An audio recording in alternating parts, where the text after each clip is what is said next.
So, hallo und herzlich willkommen im zweiten Part von meinem Piano-Tutorial zu O Tannenbaum. Und in diesem zweiten Part möchte ich euch jetzt einfach mal zeigen, was wir also noch machen können. Wir haben jetzt die Grundmelodie gelernt. Wenn nicht, dann einfach hier mal oben den Link anklicken. Da kommt ihr nochmal zu Part 1, den euch erstmal angucken, dass ihr die Grundmelodie drauf habt. Und dann könnt ihr jetzt hier weitermachen und ich zeige euch also, ja, wie wir das Ganze noch ein bisschen größer spielen können, also was man da noch ein bisschen hier und da machen kann. Dann würde ich sagen, wir starten mal direkt rein und ich wünsche euch ganz viel Spaß mit dem Video. Ja, dann würde ich sagen, wir schauen uns mal jetzt diese fortgeschrittenere Variante an.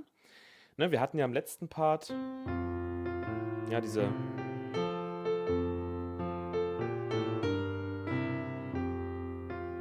Grundvariante erstmal geübt, also die Grundmelodie, und haben also hier auf der rechten Hand die Töne erstmal einzeln angeschlagen. Und was man jetzt natürlich machen kann, man kann dann, ja, zum Beispiel statt dem F-Dur, also man kann den Akkord anschlagen und so die Töne sozusagen noch weiter auffüllen. Ne? Das ist die Möglichkeit, wie man das jetzt hier also noch ein bisschen größer spielen kann. Und auf der linken Hand kann man dann zum Beispiel auch, ne, nicht nur, sondern ja, man kann das hier in Oktaven anschlagen und dann klingt das auf der linken Hand auch noch ein bisschen fetter. Genau, und ich würde euch jetzt einfach mal noch eine schöne Variante zeigen, wie ich das Stück am liebsten spiele, indem ich nämlich dann hier teilweise die Töne um die jeweiligen Akkorde oder die Töne der Akkorde auffülle. Ne, das wäre ja der F-Dur-Akkord. Dann nehme ich hier das A mit dazu, beziehungsweise hier das C. Und spiele also immer einen Mehrklang von Tönen. Und da zeige ich euch jetzt mal meine bevorzugte Variante und danach dann noch eine ganz große Variante, wo wir dann wirklich voll hier die Akkorde spielen. Das ist mir dann aber teilweise sogar schon wieder ein bisschen zu viel. Kann man aber natürlich auch machen. Ich zeige euch aber hier jetzt quasi mal fortgeschrittene Variante Nummer 1. Ich spiele das mal auf der rechten Hand vor, die linke Hand bleibt im Grunde gleich. Ja, ich zeige euch mal, wie das Ganze dann aussehen kann und dann gehen wir es mal einzeln durch. Ne?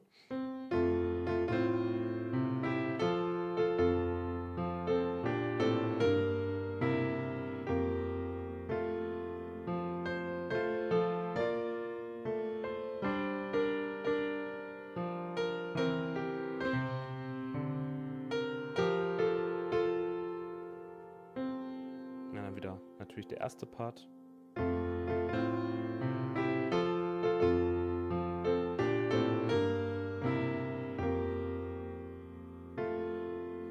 Ja, und ihr seht, das klingt natürlich alles schon ein bisschen voller, noch ein bisschen schöner. Und auf der linken Hand habe ich jetzt gar nichts anderes gemacht. Ne? Da könnte ich auch teilweise hier das als Oktave anschlagen, wie gesagt. Aber ich denke, das klingt auch so schon mal schön. Und ja, ich würde sagen, ich zeige euch das einfach mal in den einzelnen Abschnitten, was hier die rechte Hand spielt. Ja, wir hatten ja hier in der einfachen Variante einfach das C und das F und jetzt schlagen wir wieder das C an, aber dann spielen wir also hier nicht das F nur noch einzeln, sondern spielen hier unten das A mit und dann das C. Ne? Da müssen wir jetzt natürlich auch eine andere Fingerhaltung. Ne? Da können wir jetzt nicht so machen, wir müssen hier runter. Da müssen wir natürlich uns jetzt ein bisschen anpassen. Das wäre der zweite Part. Also E und G und dann F und A. Ne, nochmal.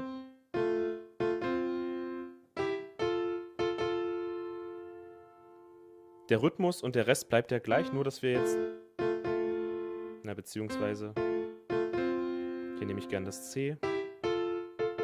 Also nur der Unterschied, dass wir jetzt nicht die einzelnen Töne spielen, sondern die Töne noch um die Akkordtöne hier ergänzen.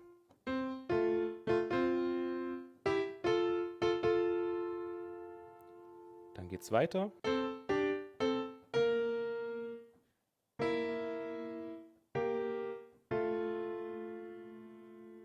Okay, also wir schlagen an. Entschuldigung. Hier oben das A und hier das C. Dann D und G. Wieder C und A. B, also B in der Oktave, ne? Wir bleiben links auf dem B, aber schlagen hier das E an. Und dann bleiben immer noch auf dem B links, aber jetzt hier das G und dann gehen wir runter zum F und zum A.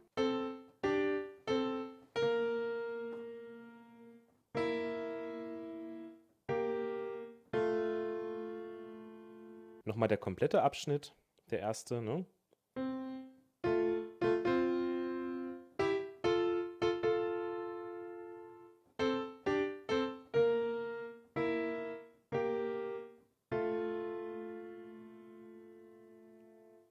Bis dahin erstmal, das könnt ihr erstmal soweit üben. Und wenn ihr das soweit drauf habt, ja, auch wirklich schön sauber anschlagen, auch beide, ja, nicht so im Wechsel, sondern schön beide gleichzeitig sauber anschlagen. Wenn das soweit klappt, dann geht es weiter zum nächsten Abschnitt. Ja, das wäre der hier. Also wir schlagen erstmal wieder einzeln das C an und dann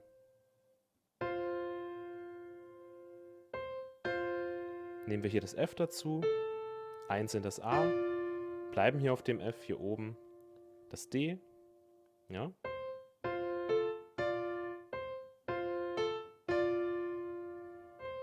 Also einzeln erstmal das C wieder und dann C und D, einzeln das B, B und D.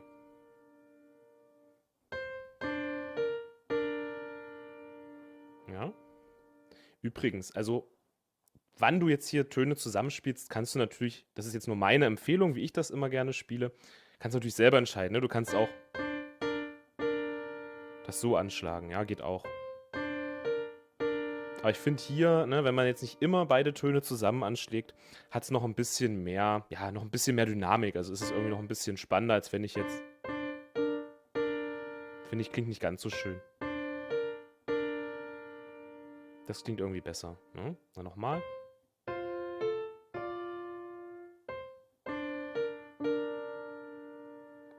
Dann geht's weiter.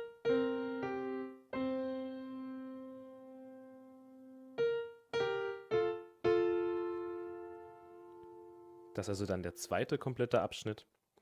Ne? Also nochmal, wir schlagen das B an und beim zweiten Mal B hier unten das C mit. Einzeln hier das G, dann C und C, ne? Wieder eine Oktave. Hier würde ich einzeln das B anschlagen und dann B und G. Und wieder F und A. Also du siehst, ist schon ein bisschen fortgeschritten. Man muss hier schon ein bisschen mit der rechten Hand springen und sich hier auch ein bisschen strecken. Aber dafür klingt es alles noch ein bisschen schöner, ne? Also noch ein bisschen voller, die Melodien, die Töne. Nochmal den ganzen kompletten zweiten Abschnitt.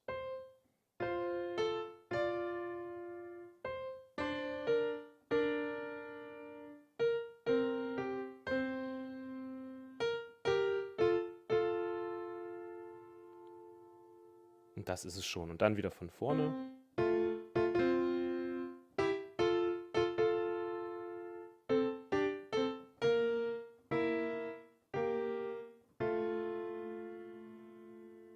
So, das wäre die eine Variante auf der rechten Hand.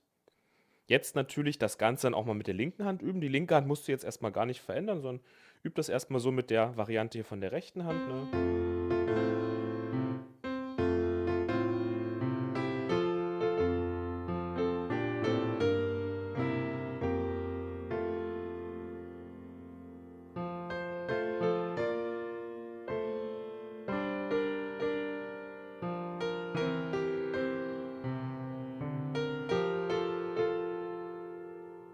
Ich habe jetzt ja auch schon mal das Haltepedal mit dazu genommen.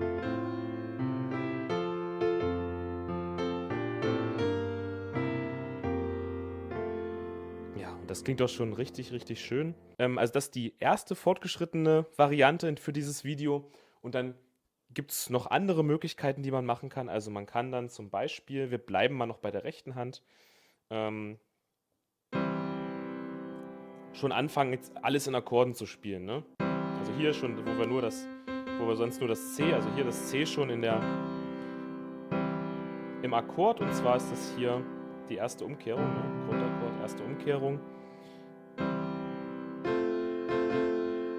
Dann F-Dur im Akkord, ne? Vorher haben wir hier nur die einzelnen Töne, jetzt spiele ich den kompletten Akkord. C-Dur, F-Dur. Ne? Das wäre jetzt also wirklich, jetzt spielen wir die Akkorde voll.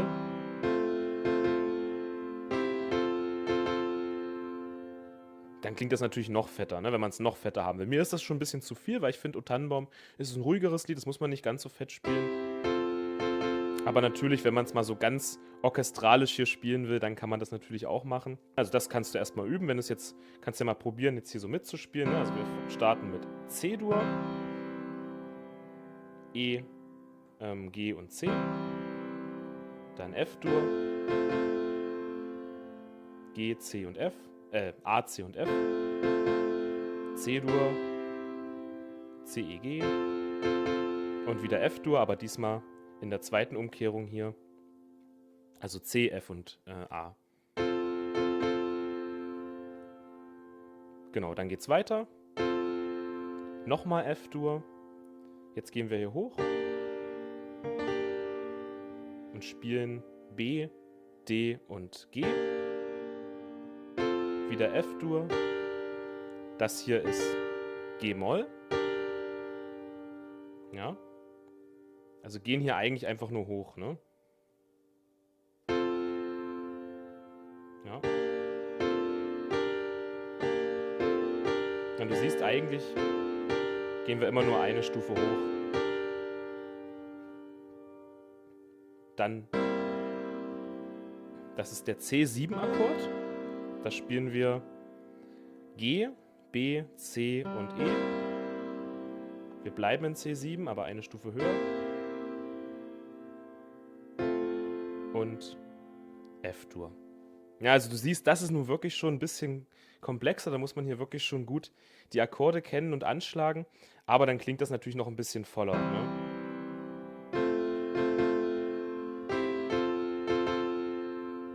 Ja.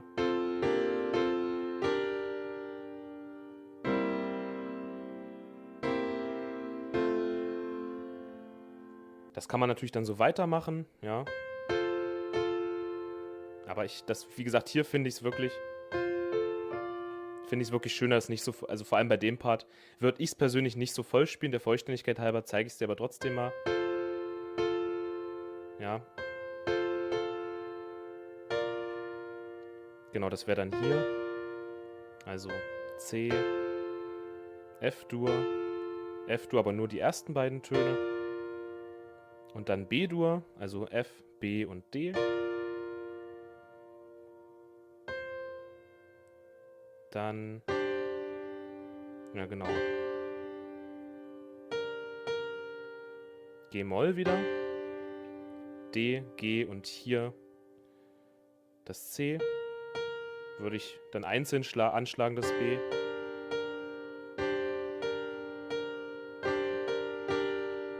Oder man schlägt es dann halt nochmal im Akkord an. Wieder beim zweiten Mal, ne? Das ist jetzt wieder so Geschmackssache, wie oft man jetzt hier die ganzen Töne anschlägt. Ich würde es wahrscheinlich so machen und dann würde ich das B einzeln anschlagen. C, E, G und hier oben das B. Das ist dann im Prinzip, ja, wieder der C7-Akkord, also C7, C-Dur, C-Dur hier oben, also wieder C-Dur, hier oben das C und dann würde ich wieder das B einzeln anschlagen und F-Dur, aber hier oben mit dem B im ersten Ton.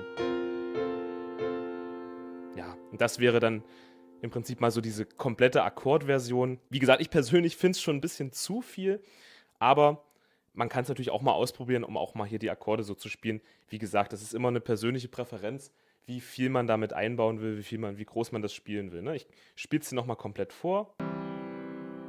Dann F-Dur.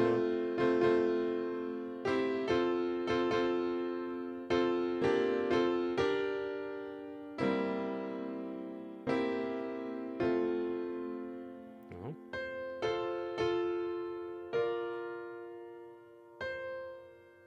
Das war G-Moll, ne? Genau. C-Dur. Und dann F-Dur. Und dann wieder von vorne.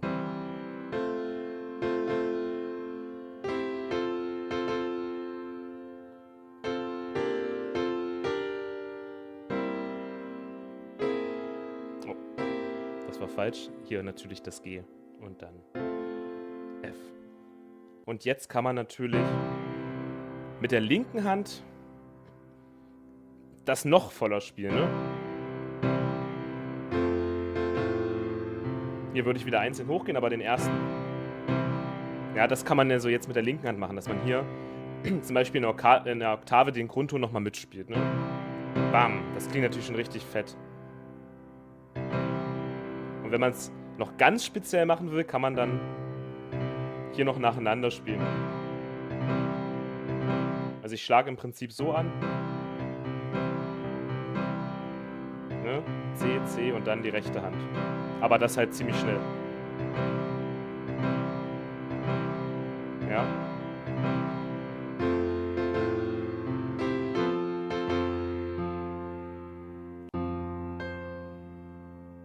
Na hier. Genau.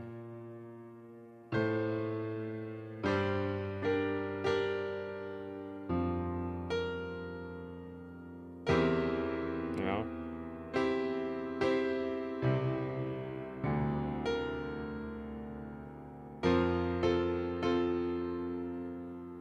Aber wie gesagt, also mir persönlich ist das schon wieder ein bisschen zu fett.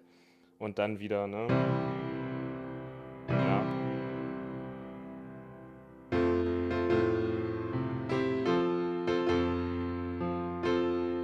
Ja, wieder hier die Oktave natürlich.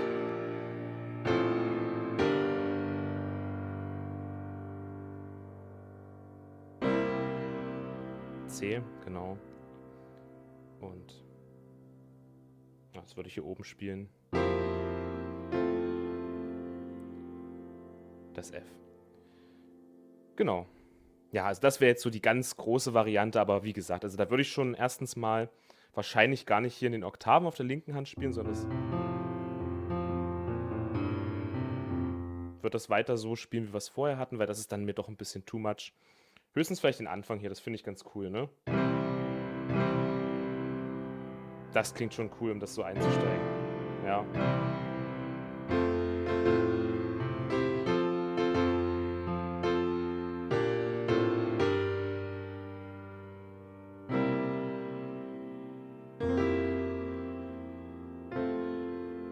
Zum Beispiel. Gut, aber das ist jetzt wirklich die ganz große Variante. Ansonsten bevorzuge ich halt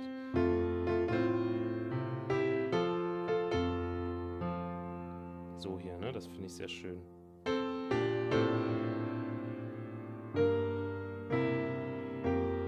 Und da kann man auch zwischendurch mal eine Pause machen, ja, mal kurz warten.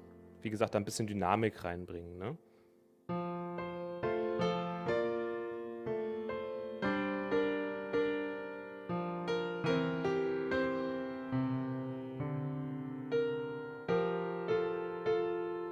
Mal ein bisschen langsamer werden.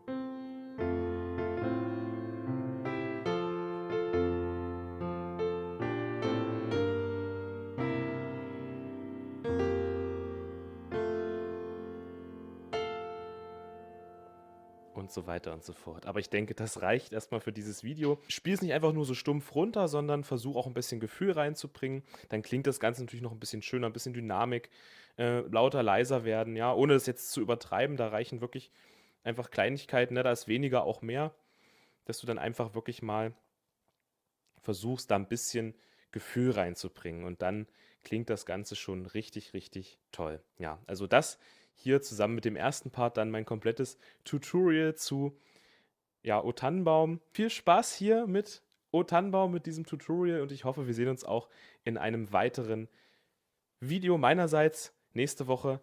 Ja, ich gucke mal, was ich mir da raussuche, werde ich euch dann auch nochmal ein weiteres Weihnachtsstück, einen weiteren Song auf dem Klavier zeigen. Ja, dann viel Spaß damit und bis dahin. Euch noch eine schöne Woche.